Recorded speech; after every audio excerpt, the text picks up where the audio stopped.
ఒంటరితనం are loneliness, solitude. ఏకాంతం, ఒంటరితనం. సాలిట్యూడ్ అంటే నేను ఒక్కదాన్నే ఉండడానికి ఇష్టపడతాను, ఒక్కదాన్నే మూవీకి వెళ్ళడానికి ఇష్టపడతాను, ఒక్కదాన్ని ఏమైనా చేసుకోవడానికి ఇష్టపడతాను, ఇంట్లో ఉండడానికి ఇష్టపడతాను, బయటికి వెళ్ళడానికి ఇష్టపడతాను. ఇక్కడ అనుక్షణం నేను వాడుతున్న మాట ఇష్టపడతాను, నాకు నచ్చుతుంది. అంటే I'm genuinely very happy doing it. So నేను చూస్ చేసుకుంటున్నాను అక్కడ, రైట్? సో నేను నాతో ఉండడానికి ఇష్టపడతాను, కొన్నిసార్లు బయటకు వెళ్ళి నలుగురితో కలవడానికి ఇష్టపడతాను. బ్యాలెన్స్.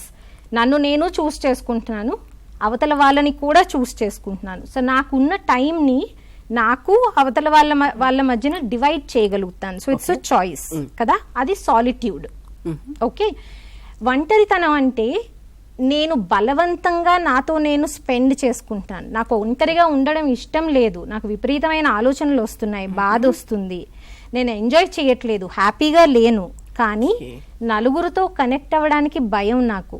వాళ్ళు నన్ను ఎలా హర్ట్ చేస్తారో అన్న భయం, బికాజ్ నేను ఆల్రెడీ హర్ట్ అయి ఉన్నాను. వాళ్ళు నన్ను ఏం అంటారో అన్న భయం. అందుకే నేను ఒంటరిగా ఉండడానికి ఇష్టపడతాను. నేనేం తప్పు మాట్లాడతానో, నా వలన వాళ్ళు ఎలా బాధపడతారో అన్న భయం, మళ్ళీ ఒంటరిగా ఉండడానికి ఇష్టపడతాను. సో ఇట్స్ అ చాయిస్ అన్నమాట. సో నాకు అవతల వాళ్ళని బాధ పెట్టడం కానీ వాళ్ళ వలన నేను బాధపడడం ఇష్టం లేదు. కాబట్టి ఫోర్స్ఫుల్ గా నాతో నేను ఉంటున్నాను అంటే అది ఒంటరితనం అనమాట. That's how we'll have to choose.